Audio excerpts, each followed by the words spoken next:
ओम जय गुरुदेव जय गुरुदेव। जय गुरुदेव जय गुरुदेव। ओम अशरण शरण शरण प्रभुले। ओम अशरण शरण शरण प्रभुले। ओम जय गुरुदेव जय गुरुदेव। ओम जय गुरुदेव जय गुरुदेव।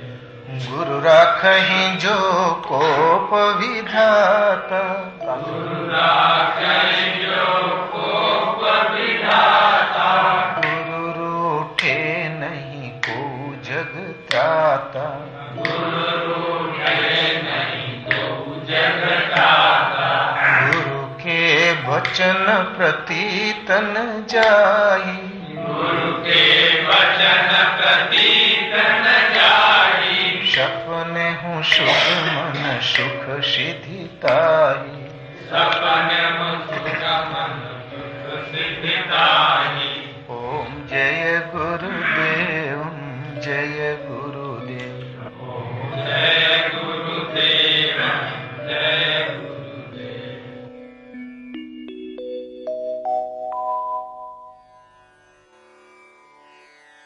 संपूर्ण तीर्थों का भ्रमण, संपूर्ण साधनों का समुदाय, योग और वैराग्य, ज्ञान में दक्षता, सद्गुरु की सेवा, आचार्य सेवा, द्विज की सेवा, जहाँ लगी साधन वेद बखानी, सब कर फल हरि भगति भवानी। सब का फल केवल एक हरि की भक्ति है। परम प्रभु का, भगवान का एक नाम हरि है। जिस पे अनुकंपा करते हैं, जिस जीव पर, उसका शुभ सर्वस्व हर लेते हैं और बदले में अपना स्वरूप प्रदान कर देते हैं। इसलिए प्रभु का एक नाम हरि है। तो सोई धर्मज्ञ गुणी सोई ज्ञाता, सोई महिमंडित पंडित दाता, धर्म परायण सोई कुल ताता, राम चरण जाकर मन राता। वो धर्मज्ञ, एक समस्या है कि धर्म क्या, धर्म के विषय में कोहराम मचा हुआ है। पता नहीं क्या क्या धर्म गढ़ रखा है, किंतु उत्तरकांड उत्तर है, सारे प्रश्नों का समाधान है। अंत में समाधान करते हुए उन महापुरुष ने कहा, धार्मिक कौन है, धर्म क्या है? वह धर्मज्ञ, धर्म का विशेषज्ञ है, गुणी है, ज्ञाता है, पंडित है, दान दाता है। उसके पास देने लायक सामग्री है। कौन? कि राम चरण जाकर मन रहता। राम उन परम प्रभु के चरणों में जिसका मन अनुरक्त है। इसमें पढ़ाई नहीं लगती। नीति निपुण सोई परम शयाना, श्रुति सिद्धांत निकते ही जाना, दक्ष सकल लक्षण युक्त सोई, जाके पद सरोज रति हुई। वो नीति में निपुण, परम सयाना, बहुत ही सुलझा हुआ पुरुष समाज का, वेदों का सिद्धांत भली प्रकार उसने जाना है। कौन? कि क्रिया में दक्ष, राम चरण जाकर मन रहता। राम उन परम प्रभु के चरणों में जिसका मन अनुरक्त है। सो कुल धन्य उमा सुन, जगत पूज्य सुपुनीत, श्री रघुवीर परायण, जेहि नरे उपज विनीत। हे पार्वती, वो सारा कुल कृतार्थ है, धन्य है जिस कुल में किसी एक का राम उन परम प्रभु के चरणों में अनुराग पैदा हो जाए। इसलिए एक प्रभु में श्रद्धा स्थिर करो और जो उन्हें पुकारता हो प्रभु को, ऐसे 2 ढाई अक्षर के नाम का जाप करो। वो क्रिया को न जानते हुए क्रियावान और धर्म को न जानते हुए शुद्ध धार्मिक है। अन्यथा कितना भी पापड़ वेलो। तो रामचंद्र के भजन बिनु जो चह पद निर्वाण, ज्ञानवंत अपीशो पिनर, पशु बिनु पूछ विकान। राम एक परमात्मा के भजन के बिना कल्याण चाहता है तो बगैर सींग पूंछ का पशु है। उसमें और बैल में कोई अंतर ही नहीं है। भला इससे ज्यादा कोई क्या खाली खोटी कहेगा। थे तो खाते पीते भले आदमी, बना दिया पशु, इसलिए असंभव है। आज एक छोटा सा भजन सुनाएंगे कबीर का। धोबिया जल बिच मरत पियासा। तो जल बिच मरत पियासा रे धोबिया, जल बिच मरत पियासा। धोबिया जल ही में मरत पियासा। जल में ठाड़ चिन्हत नहीं मूरख, अच्छा जल है खासा। अपने घर का मरमन जाने, कर धोबियन की आशा रे धोबिया। जल बिच मरत पियासा। धोबिया जल ही में मरत पियासा। क्षण में धोबिया रोवे धोवे, क्षण में होते उदासा। अपने हाथों भर के रसरिया, अपनी गटैया के फांसारे धोबिया। जल बिच मरत पियासा। धोबिया जल ही में मरत पियासा। साचा साबुन ले न मूरख, है संतन के पाशा। दाग पुराना छूटत नाही, धोवत बाहरे माशारे धोबिया। जल बिच मरत पियासा। एक राति का जोर लगावे, छूट जात भरमाशा। कहत कबीर सुनो भाई संतों, आछत अन्न उपासारे धोबिया। जल बिच मरत पियासा। धोबिया जल ही में मरत पियासा। जल बिच मरत पियासा रे धोबिया।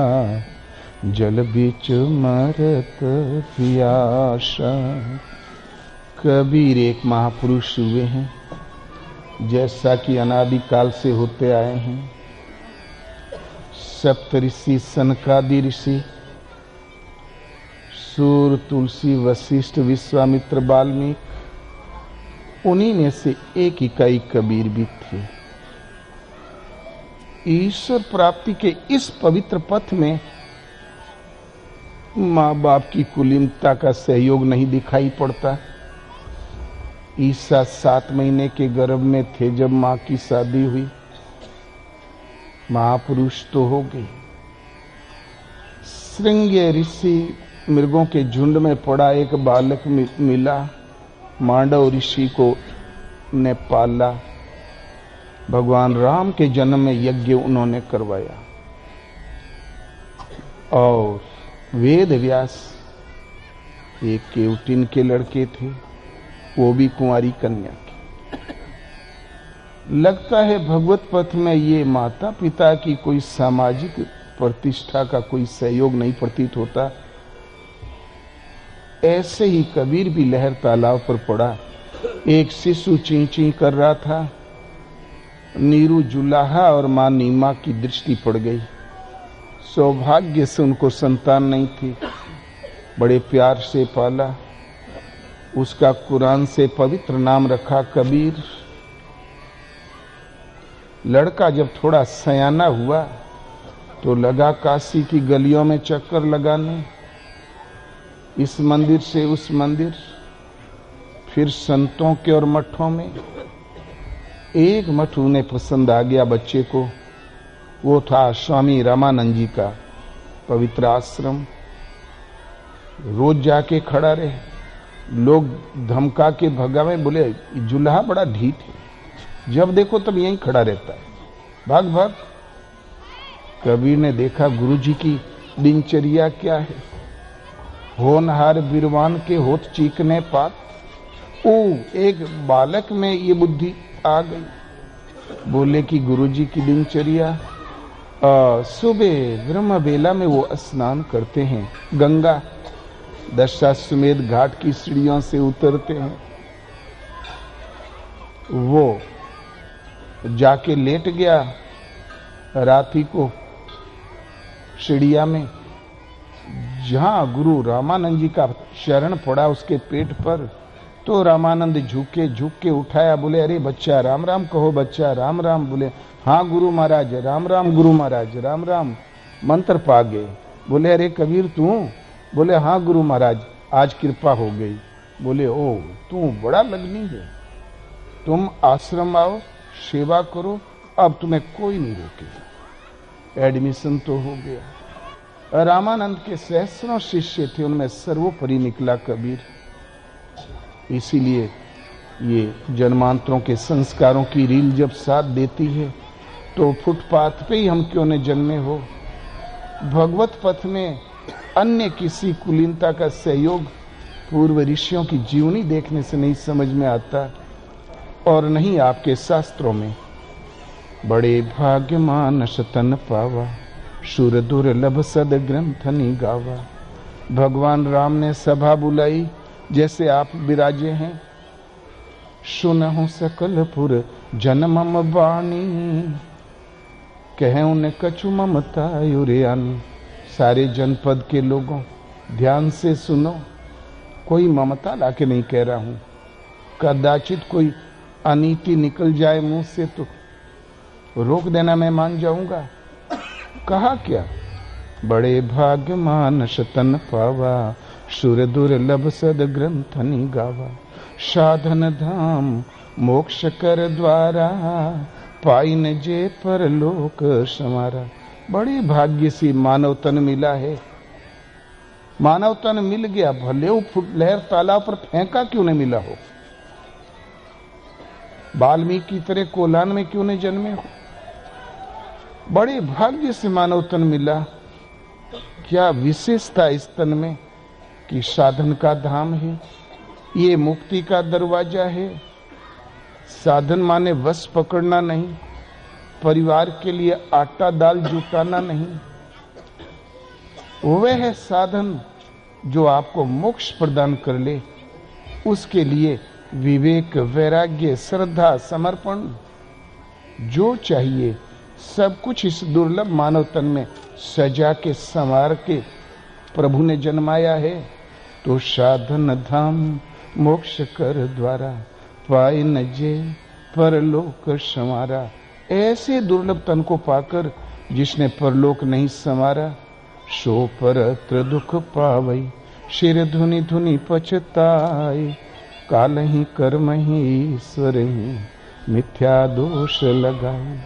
ऐसा दुर्लभ तन पाके अपना निजी परलोक नहीं संवारा, वो जन्मांतरों में दुख पाता है, शिर धुन के पछताता है, काल कर्म ईश्वर को व्यर्थ दोष देता है। मानव तन उपलब्ध है, सब दोष उसी का है। कोई कितना कमा के रख लेगा, यही तन कर फल विषय न भाई। स्वर्ग स्वल्प अंत दुखदाई। अधिक से अधिक हम स्वर्गीय में ऐश्वर्य कमा लेंगे और क्या कर लेंगे। स्वर्ग भी स्वल्प, थोड़ा, अंत दुखदाई। कालांतर में आपके लिए दुख का आरक्षण है।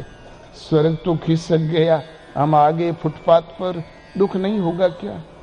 नश्वर कभी शाश्वत नहीं होता।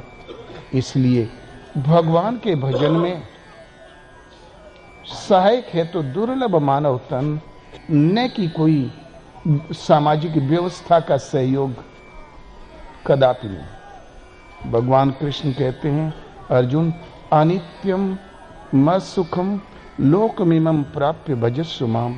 सुख रहित दुर्लभ क्षण भंगुर, प्रति क्षण परिवर्तित हो जा रहा शरीर, भंग होता जा रहा ये तन। कल फुदकते हुए बालक थे, आज बाल पक गए। तो क्षण भंगुर किंतु दुर्लभ मानव तन को पाके मेरा भजन कर। भजन का अधिकार आपके धर्मशास्त्रों में मानव तन को है। ऐसे ही कबीर लहर ताला पे मिले, एक महापुरुष के रूप में परिवर्तित तो हो गए। कबीर सगुण उपासक थे। कबीर की वाणी हठात समझ में नहीं आती।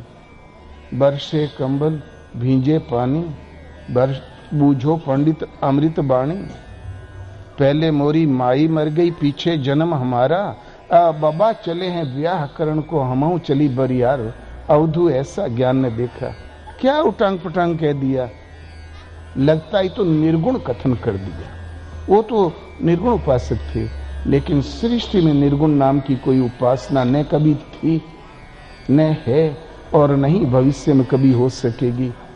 उपासना जब चलती है सगुण से, और उपासना जब विलय होती है, स्थिति दिलाती है, तो गुणातीत से, प्रकृति के गुणों से अतीत। निर्गुण एक अवस्था है, न कि कोई उपासना। कबीर भी सगुण उपासक। साहिब का घर दूर, लंबी पेड़ खजूर, चढ़े तो चाखे राम रस, गिरे तो चकनाचूर। उन परमात्मा का, प्रभु का घर कहीं बहुत दूर। उदाहरण दिया, लंबी पेड़ खजूर, चढ़े तो चाखे राम रस और गिरे तो चकनाचूर। भगवान कहीं अलग, अपने कहीं अलग, चढ़ना और गिरना लगा हुआ है। आप ही विचार करें, सगुण उपासक के और क्या लक्षण होते हैं।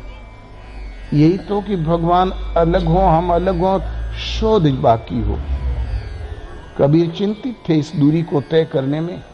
रास्ते में उससे रुकावटें दिखाई पड़ी कि माया महाठगनी हम जाने, तिरगुण फांस लिए कर डोले, बोले मधुरी बान। और बख्शा किसी को नहीं। केशव के कमला होए बैठी, शिव के भवन भवन। पंडा के मूरत वे बैठी, तीर्थ में भई पान।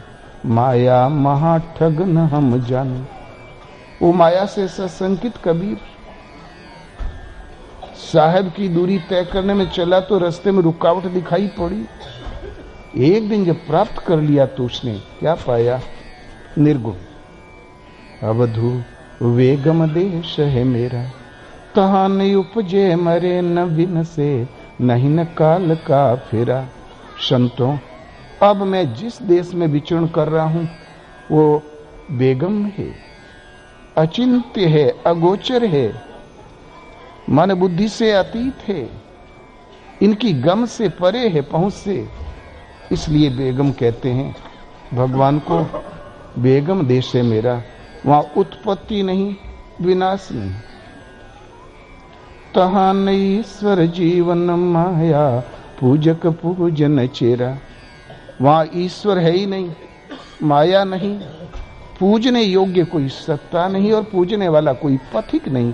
तो आप ही विचार करें, कौन पूजा करेगा और किसकी करेगा? अंततः कुछ बचा तो कहत कबीर सुनो भाई संतों, नहीं ता द्वैत बखेड़ा। कबीर कहता संतों ध्यान दो, वहां द्वैत का बखेड़ा नहीं है। मैं हूं, मेरी अस्तित्व है, मुझसे भिन्न कोई सत्ता नहीं। तुलसीदास को संसार जानता कि सगुण उपासक थे, लेकिन तुलसीदास जी ने जब अंत में स्थिति पाई तो श्री हरि कृपा संत समागम पाइए, सपने नहीं दुख द्वैत दर्शन, बात कोटि को कहे। भगवान की असीम अनुकंपा से संतों के समानांतर स्थिति मिलती है, जहाँ सपने में भी द्वैत का आभास नहीं, दर्शन नहीं। कौन करोड़ों दलील देता फिरे? तुलसी कहते हैं द्वैत का दर्शन नहीं, कबीर कहता है द्वैत का बखेड़ा नहीं। हर महापुरुष सगुण से चलता है और दर्शन स्पर्श और जब स्थिति पाता है तो गुणातीत में, प्रकृति से गुणों से अतीत में निर्गुण एक रहनी है, चरमोत्कृष्ट अवस्था है, न कि कोई आराधना चिंतन पद्धति। कबीर सगुण उपासक थे, उनके चिंतन का नाम राम था और आराध्य राम थे। जीव शिव सब प्रगटे, वे ठाकुर वे दास, कबीर और जाने नहीं, एक राम नाम की आस। इधर अपार जीवों की श्रृंखला, उधर शिव कल्याण तत्व की मान्यता, कबीर और जाने नहीं, एक राम नाम की आस। कबीर का एक आशा है तो राम नाम से, किंतु राम नाम में अंतर है, कहीं हीरा कहीं पत्थर। तो राम नाम दुर्लभ अति, और ते नहीं काम, आदि अंत अरु युग युग, राम ते संग्राम। राम नाम जड़ा दुर्लभ है और राम नाम बड़ा कठिन, बहुत दुर्लभ।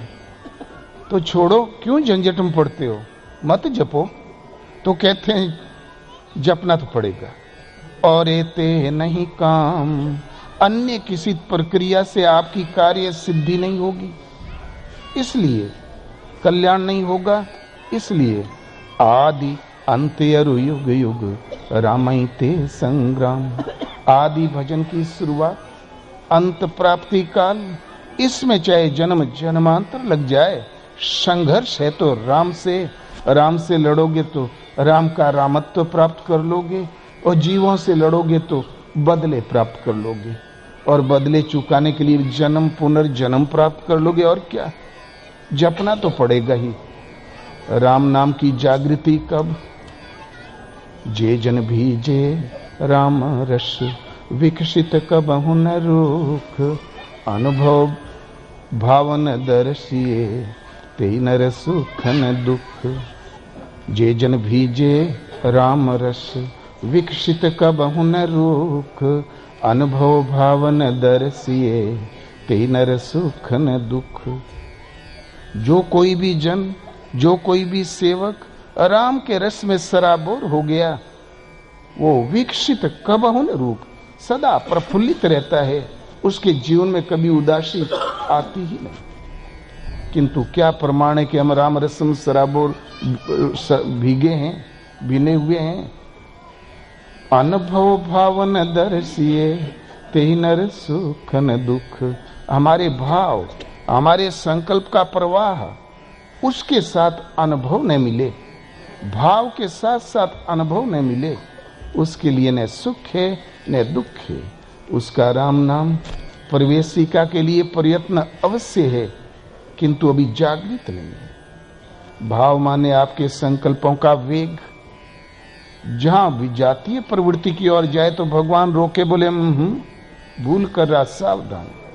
जब चिंतन की ओर जाए तो भगवान कहे कितना % सही कब गलत।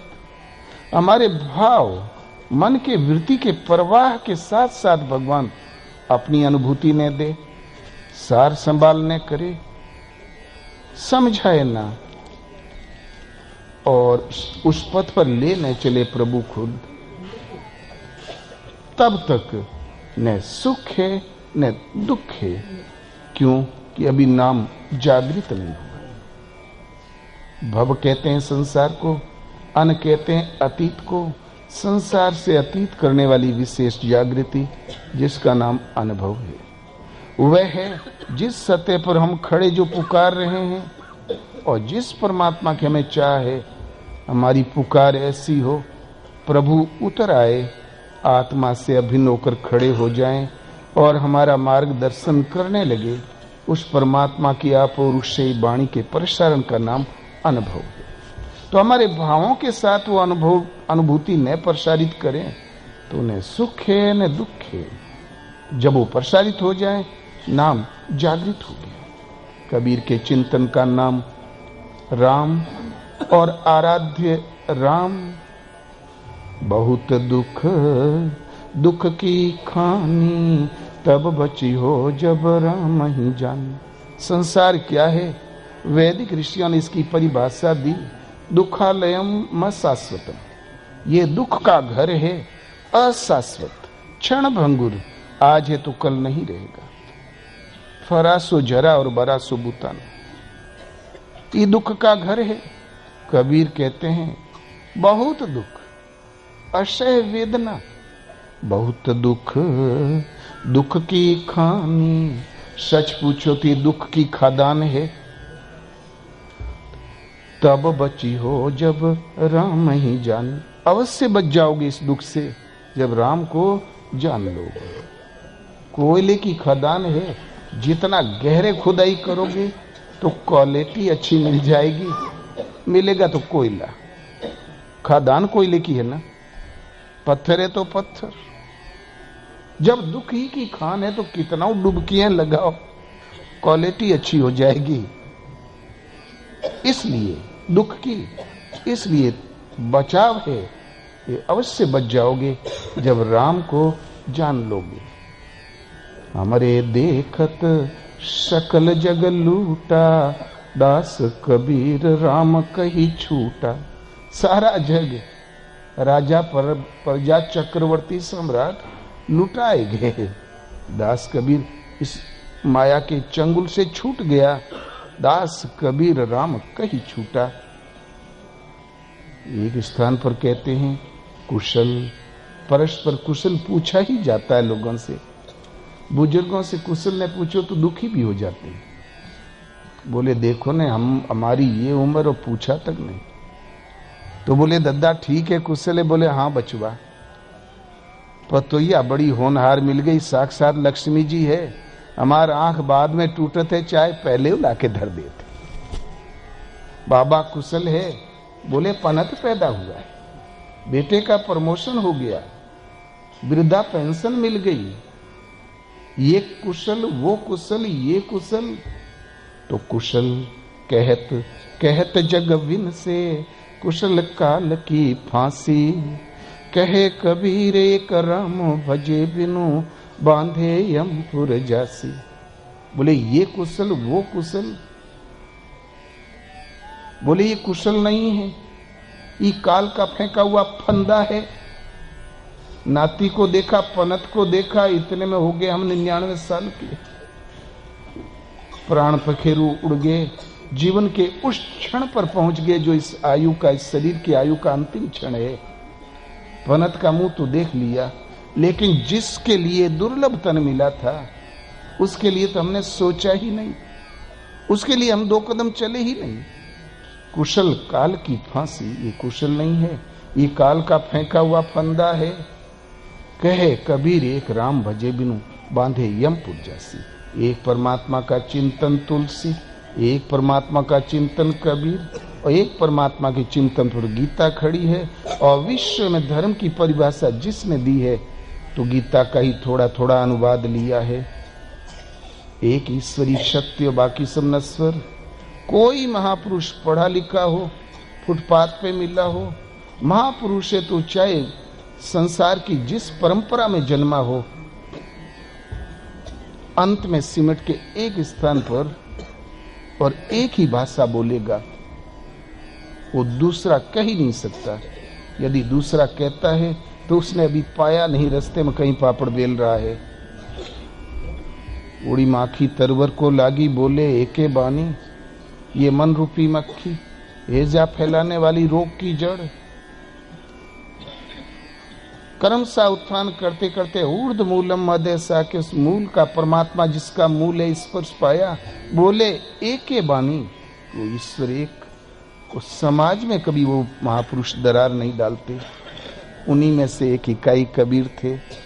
चिंतन का नाम राम, आराध्य इष्ट राम, सगुण उपासक। कबीर जब अपनी स्थिति में आ गए तो चर्चा का विषय हो गया। कबीर साहब बहुत अच्छे, कहा तो कुछ नहीं, फिर भी हमारा ये कल्याण हो गया, वो भलाई हो गई। उनकी वाणी में ओज है, रास्ता साफ हो जाता है। कबीर अच्छे, कबीर महात्मा। कबीर ने कहा कबीर बिगड़े क्या, कबीरा कबीरा रट लगाए हो। कबीरा कबीरा क्या करे, शोधो सकल शरीर, आशा तृष्णा वश करे, सोई दास कबीर। कबीर अच्छे, कबीर महात्मा, क्या व्यर्थ की रट लगाए हो। शोधो सकल शरीर, सकल शरीर माने कई शरीर। एक ये स्थूल शरीर जो पंचभूतों से निर्मित पिंड, इसके अंतराल में सूक्ष्म शरीर जो मन का संसार है, उसके अंतराल में कारण शरीर, परमात्मा की वह प्रशक्ति जिसके द्वारा इस जीवन इस शक्ति के रूप में प्रवाहित है। क्रमशः तीनों शरीरों की शोध प्राप्त कर लो। परमात्मा की तेज के अंश मात्र से सृष्टि का सृजन पालन परिवर्तन है। सबका कारण तो वो है कारण, स्थूल सूक्ष्म कारण, तीनों शरीरों की शोध कर लो। किंतु आशा और तृष्णाओं में रहते भी ये शोध संपन्न नहीं होती। आशा तृष्णा बश करे, सोई दास कबीर। इतना हमने किया है, इतना तुम कर लो, तुम कबीर। महापुरुष एक स्थिति होती है, न कि वो हो गया और कोई होगा ही नहीं। गुरु जब किसी को अपनाता है तो जिस गुरुत्व में स्वयं निमग्न है, वही सने सने उसी स्थिति को दिला के गुरु ही बना देता, चेला कभी नहीं। उतना तुम करो, तुम कबीर। इतने ही गुण मुझ में आए तो मैं कबीर हूं, और कोई नई बात नहीं। आइए भजन की शुरुआत में। कुछ भजन होता है चेतावनी के, कुछ होते हैं साधना की शुरुआत, कुछ साधना में मिलने वाली विभूतियां, कुछ प्राप्ति काल के, और कुछ प्राप्ति के बाद संतों की रहनी का चित्रण है। ये भजन है चेतावनी और साधना। तो जल बिच मरत प्यासा रे धोबिया, जल ही में मरत प्यासा। धोबिया जल बिच मरत प्यासा। सदगुरु धोबिया से परिचय नहीं। कैसा भी दाग हो धोबी छुड़ा देगा, लेकिन कहीं कलर का रूप ले गया तब धोबी भी नहीं छुड़ा पाता। किंतु अंतःकरण में जो मल आवरण विकसित, संस्कार के कर्मों के दाग पड़े हैं, उस दाग की धुलाई करके आत्मा का विशुद्ध स्वरूप का दर्शन, स्पर्श और स्थिति दिलाने में, आपके विशुद्ध स्वरूप की स्थिति दिला देने में समर्थ है तो सदगुरु। सदगुरु ही धोबी है। किंतु सदगुरु महापुरुष कुछ देते नहीं, शिष्य के गड़े हुए धन को बता देते हैं। बोले बेटा पहुंच जाओ, वो प्रकाश है, जहां जहां लड़ खड़ा होगे वहां सावधान अवश्य करते रहेंगे। चलना साधक को पड़ता है, इसलिए साधना जागृति के पश्चात। और आप स्वयं धोबी हैं। यदि आप चलने ही वाले नहीं हैं तो ऊपर भरे नीचे झरे उनके गुरु गोरख क्या करें। इसलिए आप स्वयं, आपे मूल फूल फुलवाड़ी, आपे सिंचन हारा। आप स्वयं धोबी है, पहले सदगुरु धोबी। उनसे परिचय हो जाने के बाद फिर वो जो साधना जहां मिली, जागृत हुई, तो हमें स्वयं चलना होगा। किंतु साधक लोग समझ भी लेते हैं साधना, और लेकिन समय काटते रहते हैं दाहिने बाएं। प्यास है, तड़प भी रहे हैं, लेकिन समय नहीं दे पाते। तो जल बिच मरत प्यासा रे धोबिया, जल ही में मरत प्यासा। एक तो जल है ब्रह्म पीयूष मधुर शीतल रस। जल जो पे सो रस पावे, तोकत झूठ बिलो की विषय रस, मन कुरंग ज्यों धावे। दो रस हैं, एक तो विषय रूपी बारी, एक ब्रह्म पीयूष। ब्रह्म पीयूष के बीच में खड़े हो, वो हृदय में है। जल के अंदर खड़ा है, प्यास से मर रहा है। कारण कि जल में ठाड़ चिन्हत नहीं मूरख। जल में खड़ा पहचानता नहीं, जड़ता बस पहचानता नहीं। अच्छा जल है खासा, बिल्कुल स्वच्छ जल है, पर्याप्त है, खासा। अपने घर का मर मन जाने, कर धोबियन की आशा रे धोबिया, जल बीच मरत प्यासा। एक तो घर होता है जाम छप्पर छा के जिसमें रहते हैं, मनुष्य जहां निवास करता है। लेकिन सोईपुर पाटन बहुरी ने देखा आई, एक घर है आपका हृदय, उसको घट भी कहते हैं घर भी।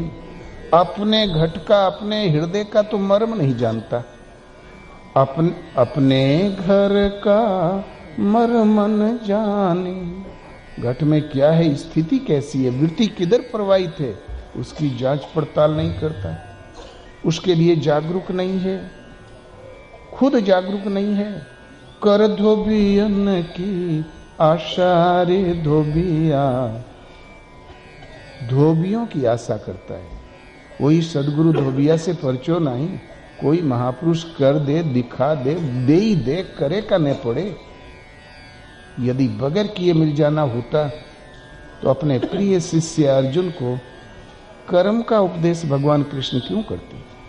बगैर कर्म की यदि पाने का रास्ता होता तो साधन तो साधक को करना ही पड़ेगा। भगवान कृष्ण ने कहा, अर्जुन इस कर्म को किए बिना न कोई पाया है और न ही भविष्य में कोई प्राप्त कर सकेगा। किंतु कर्मों के परिणाम में आत्मा विदित है, आत्म तृप्त है, आत्म स्थित है, उस पुरुष के लिए किंचित भी कर्तव्य शेष नहीं है और नहीं प्राप्त करने योग्य वस्तु अप्राप्त है। बगैर किए कोई पाया ही नहीं। तो स्वयं अपने हृदय का विश्लेषण नहीं करता, कितना चिंतन में लग पा रहा हूं, कितना नहीं। कर धोबियन की आशा की कोई कृपा करके दे ही दे। कर धोबियन की आशा रे धोबिया, जल ही में मरत प्यासा। लेकिन लगन सब में है। क्षण में धोबिया रोवे धोवे, क्षण में होते उदासा। एक क्षण में तू प्रार्थना में लग जाता, का भगवान अब हम ही एक ऐसे अब मिले की सुनवाई न हुई। तू दयालु दीन हो, तू ठाकुर हो भिखारी। क्षण में धोबिया रोवे धोवे, क्षण में प्रार्थना में लग जाता है और दूसरे ही क्षण उदास हो जाता है। पता नहीं भगवान है भी कि नहीं, सुनेंगे भी या नहीं। बोला मेरे से पापी को क्यों सुनेंगे। तमाम बहाना, क्षण में होते उदास, अपने हाथों बर के रसरिया, अपनी गटैया के फांसारे धोबिया, जल ही में मरत प्यासा। अपने हाथों कर्म की रसरी बुन के अपने गटैया को फांस दिया और टाई टाई कर रहा है। कर्म ही एक ऐसी रसरी है जिसी से सब जीव बंधे हुए हैं। तो कर्म प्रधान विश्वर चिराखा, जो जस करे सो तस फल चाखा। अवश्यमेव भुक्तव्यम कृतम कर्म शुभाशुभम। द्रौपदी स्वयंवर हो गया, पांडवों की खुशी का वारा पार नहीं। अर्जुन और भीम द्रौपदी को लेके गए माता कुंती के पास। मारे प्रसन्नता से एक साथ बोले, माता जी आज बड़ी उत्तम भिक्षा पाए। कुंती ने बगैर देखे ही कह दिया, बच्चा पांचों भाई आपस में बांट लो। घूम के देखा तो कुंती ने पूछा, ये देवी कौन है? बोले ये कांपल्य की राजकुमारी है माता जी। तो बोले ओ, इस देवी को तुम लोगों ने भिक्षा बताया, माता से भी विनोद किया तुम लोगों ने, अब बांटो, दिखाओ बांट के। परेशान इतने में आए युधिष्ठिर, बोले भैया कोई उपाय करो। धर्मात्मा युधिष्ठिर ने कहा, माता जी का आदेश तो हम लोगों ने कभी टाला ही नहीं। इतने में पहुंच गए भगवान कृष्ण, बोले प्रभु बचाइए हमें संकट से। भगवान कृष्ण बोले, फुआ के वचन का पालन तो करना ही होगा। बोले अरे प्रभु, आप भी यही कह रहे हैं? बोले इसका उत्तर तो स्वयं द्रौपदी है। पिछले जन्म में अखंड ब्रह्मचर्य व्रत का पालन करके इसने शिव की आराधना की पति के लिए। भोलेनाथ जब प्रसन्न हुए तो इसने मांगा, भगवान ऐसा पति दो संपूर्ण धर्मात्मा। भगवान शिव ने कहा एवमस्तु, प्रभु सबसे बलशाली हो तथास्तु। बोले भगवान सबसे बड़ा धनुर्धर हो। भोलेनाथ ने कहा ठीक ऐसा ही होगा। बोले प्रभु सबसे सुंदर हो, वो में भी ओके। तो बोले भगवान विद्वान और विनयी हो। अंत में एवमस्तु कहा। भोलेनाथ अंतर्ध्यान हो गए। तो भोलेनाथ का पहला वरदान है युधिष्ठिर, संपूर्ण धर्मात्मा। दूसरा वरदान है भीम, इनसे बलशाली संसार में कोई नहीं और न इनके जीवन काल में कोई होगा। तीसरा वरदान है अर्जुन, सबसे बड़ा धनुर्धर। चौथा वरदान है नकुल, सौंदर्य में इनके लेवल में कोई। और पांचवा वरदान है सहदेव, जो विद्वान भी है विनयी भी। द्रौपदी, अपने कर्मों का बोझ तो उठाना ही पड़ता है। तुम्हें मांगते समय ध्यान देना चाहिए था।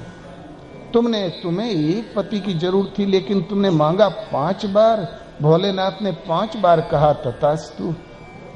इसलिए 5 वरदान है। कर्मों का बोझ तो ढोना ही पड़ता है द्रौपदी। हाँ, भोलेनाथ के आशीर्वाद को मिटा सको तो तुम समझो हो गया सेटलमेंट। तो अवश्य में वो भुक्तव्यम कृतम कर्म शुभा शुभम, चाहे शुभ हो गया हो चाहे अशुभ। तो अपने हाथों बर के रसरिया, कर्म की रस्सी अपनी गटैया के फांसारे धोबिया, जल बीच मरत प्यासा। तुम दाग धोने में समर्थ हो, धोबी हो, वो दूरी तय कर सकते हो। अपने निर्मल विशुद्ध स्वरूप का साक्षात्कार अविनाशी है, शाश्वत है, चिन्मय है, परम चेतन है। ऐसा विशुद्ध स्वरूप आपका छिपा है। बीच में कुछ पर्दे पड़े हुए, दाग लगे हुए, संस्कारों के, कर्मों के, लेखों के। धोने में समर्थ हो, धो के विशुद्ध अविनाशी स्वरूप प्राप्त में, सहज स्वरूप में स्थिति प्राप्त कर सकते हो। किंतु कल पर टालते रहते हो, इसलिए जल में खड़ा है पहचानता नहीं।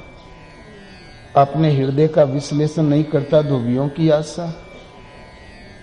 आगे कहते हैं, ऐसी बात नहीं कि हम भजन नहीं करते हो, हम करते हैं, किंतु तरीका नहीं मालूम। साचा साबुन ले न मूरख, है संतन के पासा। सच्चा साबुन जिससे अंतःकरण का दाग धुल जाए और विशुद्ध स्वरूप का दर्शन, स्पर्श और स्थिति मिल जाए, वो तो हम जड़तावश लेते ही नहीं। साचा साबुन ले न मूर्ख, भला कहाँ मिलेगा साबुन? है संतन के पाशा, वो है संतों के पास। कभी कभी अनसुईया आश्रम में यूनिवर्सिटियों की पूरी टीम पहुंच जाए। बोले भगवान, ये वाइस चांसलर हैं, ये प्रोफेसर हैं, और आप जो हैं दर्शन शास्त्र पर आपका बड़ी कमांड है, और जितने भी बच्चे थीसिस पास करते हैं आप ही के कलम से होता है। कुछ देर तो अपने वाली बताएं। फिर बोले महाराज, द्वैत अद्वैत विशिष्टाद्वैत सारी थीसिस निकाल के रख दिया हम लोगों ने, कुछ भी बाकी नहीं है। विश्व के सारे दर्शन छान दिए, किंतु साधन नहीं समझ में आता। कृपया भजन कैसे करें, साधन बता दीजिए। तब महाराज के हो, सब बात सब कोई जानता है। 2-2 पैसे में वेदांत बिकते हैं, लोग पढ़ते हैं और लिखते भी चले जा रहे हैं। न जाने ससुरे का पढ़ते हैं और का लिखत है। किंतु भजन ही एक ऐसी वस्तु है जो लिखने में नहीं आता कलम से, कहने में नहीं आता वाणी से, किसी अनुभवी सदगुरु के द्वारा किसी अधिकारी अनुरागी के हृदय में जागृत हो जाया करता है। भजन एक जागृति। दान दया दम तीर्थ मज्जन, जहां लगी धर्म कहत श्रुति सज्जन। सब करहत फल हरि भगति सुहाई, सो बिनु संतन कहु पाई। दान है दया तीर्थ मज्जन, जहां तक सृष्टि में धर्म के लक्षण वेदों ने वर्णन किए, सब कर फल हरि भक्ति सुहाई, सो बिनु संतन काहू पाई। बगैर संत के आज तक किसी ने पाया ही नहीं। भगवान राम पंचवटी में है, लक्ष्मण ने छलहीन कुछ प्रश्न रखे, भगवान माया क्या, ब्रह्म क्या, जीव क्या, ईश्वर क्या और सुख का स्रोत उपाय क्या। तो भगति तात अनुपम सुख मूला, मिले ही जो संत हो ही अनुकूला। भक्ति अनुपम सुख का मूल है, जिसकी कोई तुलना नहीं, उपमा नहीं। तो बोले प्रभु प्रदान कर दें, मिले ही जो संत हो ही अनुकूला। वो मिलेगी तभी जब संत अनुकूल हो। संत मिलना पर्याप्त नहीं, वो जब अनुकूल हो। तो भजन ही एक ऐसी वस्तु है, पूर्ण साधन ही एक ऐसी वस्तु है, न तो लिखने में आती है और न ही वाणी से कहने में आती है।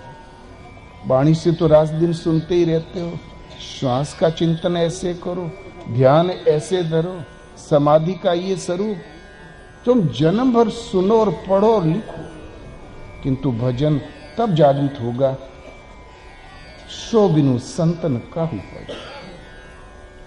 लोकं वेदन आन उपाय। वेद माने धर्मशास्त्रों का शिरमोर, उसमें भी उपाय नहीं है। किसी तत्वदर्शी महापुरुष के द्वारा हृदय में जागृत हो जाता। अर्जुन ने इसी प्रश्न को रखा, भगवान उस ज्ञान को, उस चरमोत्कृष्ट ज्ञान को मैं कैसे प्राप्त करूं। भगवान कृष्ण ने कहा, अर्जुन तद विद्धि प्रणिपातेन परिप्रश्नेन सेविया उपदेक्षन्ति ते ज्ञानम ज्ञानिनस्तत्वदर्शिना। किसी तत्वदर्शी महापुरुष के पास जाकर निष्कपट भाव से सेवा और प्रश्न करके तुम उस ज्ञान को प्राप्त करो। स्वयं भगवान सामने खड़े हैं, तत्वदर्शी के पास भेजने की क्या जरूरत थी। कारण गीता के अनुसार भगवान कृष्ण भी एक महायोगेश्वर हैं, परम तत्व परमात्मा उसमें स्थित और परमात्मा स्वरूप है। जानते थे आज का ये साधक मेरे सामने है, भविष्य की पीढ़ी को कहीं संदेह न हो जाए कि कृष्ण तो गए, अब कैसे प्राप्त करें। तो तत्वदर्शन एक स्थिति, जिसने उस परम तत्व परमात्मा को विदित किया, ऐसे किसी महापुरुष के पास जाओ, वे तत्व के ज्ञाता तुझे उसका उपदेश करेंगे। यज ज्ञात्वा पुनर्मोहमेवं यास्यसि पांडवा। उनसे जान लेने के पश्चात जीवन में तुम्हें कभी भ्रम नहीं होगा कि रास्ता वो सही, ये सही प्रश्न ही नहीं खड़ा होगा, तुम पा जाओगे। नहीं ज्ञाने न सदृशम पवित्र मीह विद्यते तत् स्वयं योग संसिद्ध कालीन आत्मनि विद्यति। अर्जुन, ज्ञान के समान पवित्र करने वाला निसंदेह सृष्टि में कुछ भी नहीं है, किंतु मिले कहां? तत् स्वयं, उसको तू खुद योग के आरंभ में नहीं, योग के मध्य में नहीं, योग की परिपक्व अवस्था काल में आत्मनि विन्दति, हृदय देश में तुम उसका साक्षात्कार करोगे। इसलिए भजन की जागृति किसी तत्वदर्शी से है तो साचा साबुन ले न मूरख। सच्चा साबुन, शाश्वत उपचार जो अंतःकरण के दाग धो के निर्मल स्वरूप को सामने विदित कर दे, साक्षात्कार करा दे, वो जड़ता बस नहीं हम ले पाते। है संतन के पास, वो संतों के पास है, सदगुरु से ही जागृति है। दाग पुराना छूटत नहीं, धोवत बहारे माशारे धोबिया, जल बीच मरत प्यासा। पुराना दाग, जन्म जन्मांतरों की रील, संस्कार की पड़ते, पुरातन दाग छूटत नहीं। धोवे बारे मासा, कभी एकादशी व्रत, कभी बोले भाई आप चुप रहो, अपना गोरू बछेरू देखो। आज है मंगलवार, आज हम संकट मोचन का दर्शन करें। धुलाई तो है, आज ऊपर पड़े तुहार कारबार, आज हम जरूर गंगा स्नान कर। धुलाई तो कर रहे हैं, कोई कोई व्रत, कोई व्रत, हर व्यक्ति लगा हुआ है। पुरातन दाग छूटता नहीं, जबकि रात दिन धुलाई कर रहा है। कुछ न कुछ धर्म कर्म में लगा अवश्य है। कारण साचा, जो ऐसा सच्चा सत्य साबुन से भेंट नहीं, जो शाश्वत साबुन है वो किसी है संतन के पास। अन्य तरीकों से 12 महीना धुलाई करो, पुरातन दाग नहीं छूटता। उसके लिए तो सदगुरु ही एक वो धुलाई करने में समर्थ, धोबी और उनकी साधना समझकर चलने वाला अनुरागी पथिक, धोबी, और अंत में निर्णय देते हैं भला इसमें किया क्या जाता है भजन में। एक राती का जोर लगावे, छूट जात भरमासा। एक रात का जोर लगाओ, भरम और आशाएं खत्म। एक तो रात्रि, सूर्य जब पृथ्वी के इस गोलार्ध पर है तो यहां दिन के 1 बज गए, और उस गोलार्ध में रात्रि के 1 बज गए। ये तो ग्रहों के क्रम है, किंतु आपके आध्यात्मिक जगत में रात्रि या निशा सर्वभूता नाम तस्याम जागृतो संयमी। इस जगत रूपी रात्रि में अर्जुन सभी प्राणी निश्चेष्ट पड़े हुए हैं, दीर्घ कोमा में पड़े हुए हैं। चाहे जहां से मन आवे चीर दो, चाहे सर्प फेंक दो ऊपर। जगत रूपी रात्रि में निश्चेष्ट पड़े हुए हैं। संयमी पुरुष जाग जाता है। जागने का तरीका संयम। यही जग जामिनी जागहि जोगी, वीरति वीरंचि प्रपंच वियोगी। इस जगत रूपी रात्रि में योगी जाग जाता है। जगे हुए के क्या लक्षण? वीरति वीरंचि प्रपंच वियोगी, विदाता के प्रपंच से वियोगी। केवल ड्यूटी करता है गृहस्थी में, सारी श्रद्धा की लगन वहां पर। मोह निशा सब शोभनिहारा, देख रही सपने अनेक प्रकार। मोह रूपी रात्रि में सब निश्चेष्ट पड़े हुए हैं। रात दिन जो दौड़ धूप कर रहे हैं, स्वप्न देख रहे हैं, मतलब संसारी तो जुटा रहे हैं। उमा कहूं मैं अनुभव अपना, सत हरि भजन जगत सब सपना। वो एक स्वप्न देख रहे हैं। ये सपना घड़ी 2 घड़ी का, उस सपना 60-70 साल का, और क्या।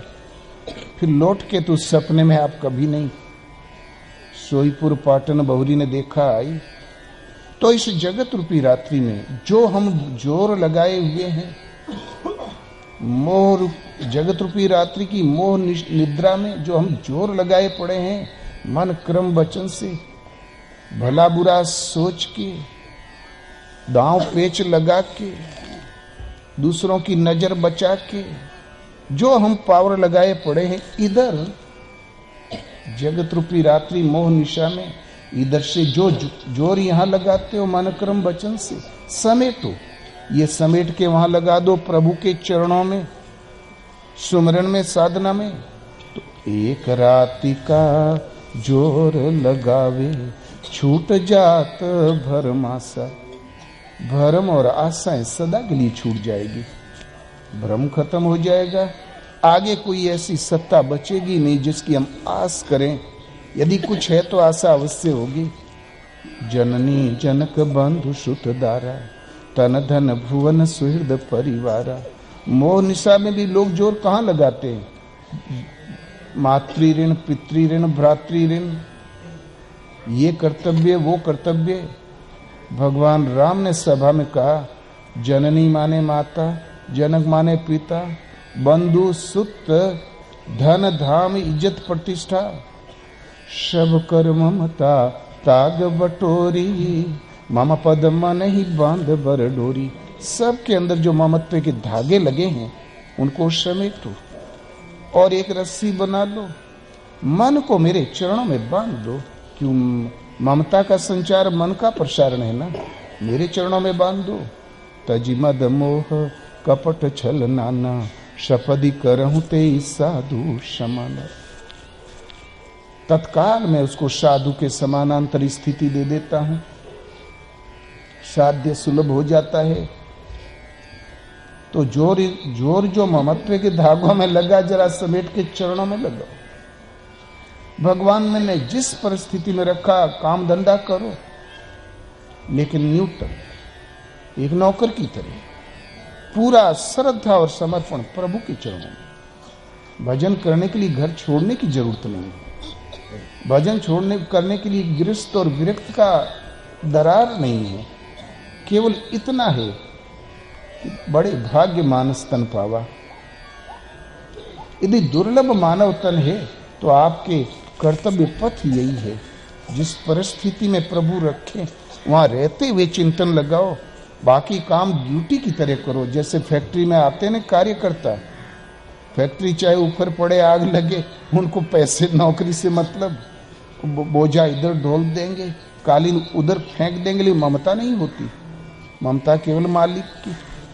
ऐसे ही संसार एक फैक्ट्री है, ममता के धागे जो जननी जनक बंधु सुत धन दाम इज्जत प्रतिष्ठा में जो ममत्व के धागे बिखरे हुए मन को समेटो, रस्सी बना के चरणों में बांध दो, काम करते जाओ।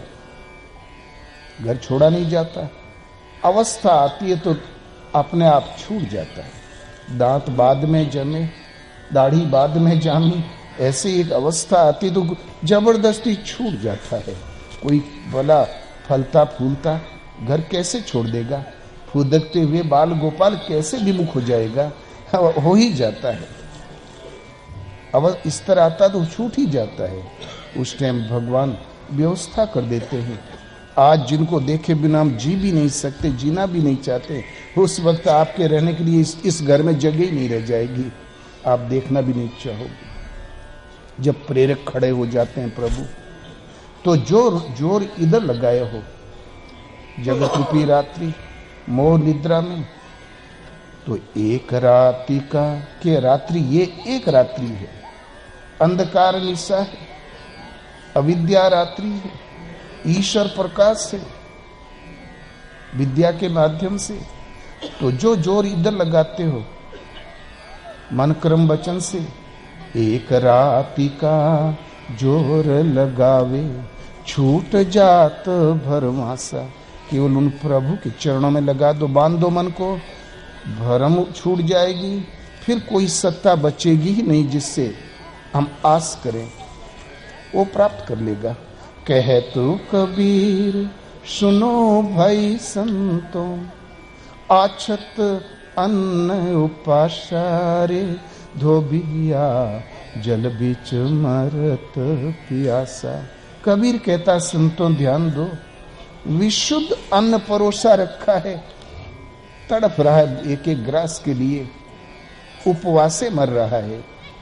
शरीर का अन्न है रोटी दाल, जिससे इस शरीर का बसर हो सके, किंतु आपकी आत्मा की खुराक है भजन ही भोजन है, जिसके द्वारा आत्मा सने सने तृप्त और स्वरूपस्थ हो जाती है। फिर कभी भूख नहीं लगती, प्यास नहीं लगती, आगे कुछ है ही नहीं, किसकी तृष्णा करेगा वो। शुद्ध अन्न रखा, प्यासे मर रहा है। भगवत पथ में किसी पवित्र जगह की जरूरत नहीं, फूल बिछा के एकदम सजा के रख दो तो वो जगह, हृदय में श्रद्धा नहीं, हृदय में समर्पण नहीं, भाव नहीं, सुमरण नहीं, कंठ पर नाम नहीं, स्मृति में स्मरण नहीं, तो जगह अपवित्र है, आगे कहीं न कहीं ले जाके फेंक देगी। किसी भी परिस्थिति में हो, चलते फिरते उठते बैठते, खाते पीते शौच जाते, खुरपी चलाते गलीचा बीनते, हर परिस्थिति में काम धाम करते नाम याद आया करे। प्रभु का नाम याद आया करे, ओम अथवा राम। वैदिक ऋषियों ने ओम का जाप जपा और जब संस्कृत पर कड़े प्रतिबंध लग गए तो भक्तिकालीन ऋषियों ने जो अंगूठा छाप थे राम पर बल दिया। दोनों का अर्थ एक है, परिणाम एक है। ओ माने वे अविनाशी परमात्मा, अहम माने आप स्वयं जिसका निवास आपके हृदय देश में है। राम रमन्ते योगिनी यस्मिन् से रामा, जो सबके हृदय में निरंतर रमण कर रहा है। दोनों का अर्थ एक ही है। महापुरुषों की अनुभूत आकाश से उतरे हुए शब्द हैं, अन्य अर्थ हो ही नहीं सकता। फर्क इतने की भक्ति कालीन ट्रांसलेट मात्र है। इसलिए हर समय जो उन प्रभु को पुकारता हो, ऐसी विश्व की किसी भाषा का नाम, छोटा 2-2.5 अक्षर का नाम सदा स्मरण बना रहे, याद आया करे। सोने में सुहागा है। सुबह शाम बैठ के आधा घंटा समय अवश्य दो, 20 मिनट दो। वज्र पड़ जाए, लाशी पड़ी हो तो 5 मिनट अवश्य दो, नियम खंडित नहीं होने पाए। तो भगवान जानते हैं जीव मुझे पुकार रहा है, ये भी जानते इसको क्या चाहिए वो मिलेगा, भविष्य में जो चाहोगे मिलेगा, और मोक्ष मिलना ही मिलना है। क्योंकि ईश्वर पथ में यदि 2 कदम चलते बन गया, श्वास के रहते रहते साधना समझ के 2 कदम रखते बन गया, तो माया में कोई अंतर नहीं कि उसे मिटा दे। अगले जन्म में 3रा ही कदम रखोगे और अनेक जन्म संसिद्धि ही ततो याति परम गति। अनेक जन्मों के परिणाम में वहीं पहुंच जाओगे जिसका नाम परम गति है, परम धाम है। शोचनीय वो है जिसने साधना पद्धति समझी ही नहीं और समझकर 2 कदम चला ही नहीं, वो जरूर शोचनीय है। लेकिन जो चल चुका 2 कदम, मोक्ष हो गया। आज तो देखने को नहीं मिला, मोक्ष का आरक्षण भली प्रकार हो गया। स्वल्पम मपस्य धर्मस्य त्रायते महतो भया। स्वल्प अभ्यास भी महान जन्म मृत्यु के भय से उद्धार करने वाला होता है। इसमें आरंभ का नाश नहीं, बीज का नाश नहीं। तो 2-2.5 अक्षर का नाम नियम बना लो, श्रद्धा और भाव के साथ याद आया करे हर परिस्थिति में, चाहे उस समय कोई कार्य आप क्यों न करते हो। खुरपी चलाते हो, भैंस दूते हो, शौच जाते हो। महाराज तो कहें शौच में बैठ जाएं, भजन में दिगंबर विचरा करें, गंगा किनारे आज यहाँ है तो कल निकल गए पता नहीं कहाँ। जब सोच बैठ जाए तो बढ़िया मन लग जाए, 2-1 घंटा बैठे ही रह जाए, तब जाके पानी के पास जाए। एक सेठ जी थे, उनका मन लग गया भजन में, दुकान दौड़ी चौपट हो गई। घर वाले लगे चाऊ चाऊ करने, तो अब अपने गुरु महाराज से पूछा, गुरु महाराज घर वालों ने तो जीना मुश्किल कर दिया, क्या करूं? बोले बेटा कहीं 150 दुकान खोल ले, घर वालों को संतोष हो जाए। तो ऐसे गलियारे में दुकान खोला, वो मार्केट था ही नहीं, उस गली में लोगों का आना जाना था ही नहीं। उसने सोचा घर वाले सोचेंगे कि हाँ अब सेठ जी कुछ करने लगे और यहाँ तो कोई आएगा नहीं, मैं बैठ के दिन भर ये आपन भजन करूंगा। किंतु भगवान का मन ऐसी साख जम गई कि सेठ के पास 5 साल का बच्चा भेज दो तो कभी कच्चा माल नहीं दे सकते। एक लहर दौड़ गई उनके सत्यता की। दिन भर भीड़, तोलत तोलत 8 बजे से दुकान बंद करे तो कहे हे भगवान कहाँ का पाप प्रकट हो गया, आपका नाम भूल जाना चाहता है। जहाँ 8 बजे दुकान बंद करे तो लोटा लेके भागे भूत की तरह गली नाले में। तब फ्लैश लैट्रिन कहाँ थी? शौच जाना, नित्य क्रियाओं से निवृत्त होना, ये भी तो जरूरी था। जाए नाले में, टटी भी फिरता जाए और नाम भी जपता जाए। आस्ते आस्ते मन लग जाए, दिन भर की छटपटाहट, जब वो जपते जपते खुमारी पूरी हो जाए 12-1 बजे, तब लौट के घर आवे। जो सूखा रूखा रखा रहे ढांप के उखाड़ ले। सुबह अपनी दुकान में वो खुल के कभी नहीं बैठ रहा था। जानता था खुल के भजन करने बैठूंगा तो अभी माई लोग कहीं लो बहनी का बताई हमारे सेठ के, तो फिर माथा खराब हो गया। आंख मूंदते। सुधर गए रहे हैं लेकिन अब तो फिर बिगड़ा चाहते। ये भी उससे चिंता थी। एक दिन हनुमान जी की निगाह पड़ गई। बोले बनिया बक्काल की जान, क्या जाने शुद्धि का हाल, चलो जरा इसको नसीहत दे दूं। पीछे से पीठ में एक लात मारा, इस अंदाज से कि मुंह के बल गिर जाए, 2-4 दांत टूट जाए, थोड़ी नसीहत मिल जाए। किंतु बनिया टस से मस नहीं हुआ। हनुमान जी को रोष आ गया। बोले अरे मेरी लात लगी तब भी हिला नहीं। तुरंत दुपट्टा फेंका, लगाया 10 ठो दंड बैठक, शरीर को बढ़ाया और जंप करके वो लात मारा जो मेघनाथ की छाती में मारा था, ताकि रसातल में चला जाए। ऐसा कुपात्री तो मिठी जाना ठीक है। किंतु बनिया टस से मस नहीं हुआ। जस का तस राम राम राम राम राम राम। उर प्रेरक रघुवंश विभूषण। तुरंत हृदय में हनुमान जी की प्रेरणा हुई तो हनुमान चौके बोले अरे कहां कुपात्री को छू लिया, लो हम भी अशुद्ध हो गए और ड्यूटी में तो लेट हो जाना चाहते। और हनुमान ऐसे थे सेवक जो ड्यूटी में कभी सेवा में लेट हुए ही नहीं थे। चाहे अर्धरात्रि को आदेश मिला कि संजीवनी सूर्य उदय से पहले आवे तो आई पहुंचाया। सराग दिन सरजू में डुबकी लगाया, हुए पवित्र और भगवान के दरबार में हाजिर। वहां पूरा महल झंझना रहा था। आह आह, और भगवान करा रहे थे बुरी तरह। बोले प्रभु ऐसी क्या बीमारी हो गई? सब वैद्य डॉक्टर ठहरे तो बोले अरे हनुमान जी पूछो मत, आज लाते लात हम बहुत मारे गए। तो हनुमान जी रोष में आ गए। बोले प्रभु अब संसार में ऐसा कौन बचा है जो आपके ऊपर लात उठावे? आप नाम भर बता दें, अभी सफाया कर देता हूं। तो भगवान ने कहा रे हनुमान जी आप ही ने तो मारा था लात। बोले प्रभु इस सेवक से इतनी बड़ी भूल भला कैसे हो सकती है? क्या उस बनिया को मारा था? बोले प्रभु आपको कैसे लग गई? तो जननी जनक बंधु सुत दारा, तन धन भुवन सुहृद परिवारा, सबके ममता ताग बटोरी, मम पद मन ही बांध बर डोरी। तज अश सज्जन मम उर बस कैसे, लोभी हृदय बसई धनु जैसे।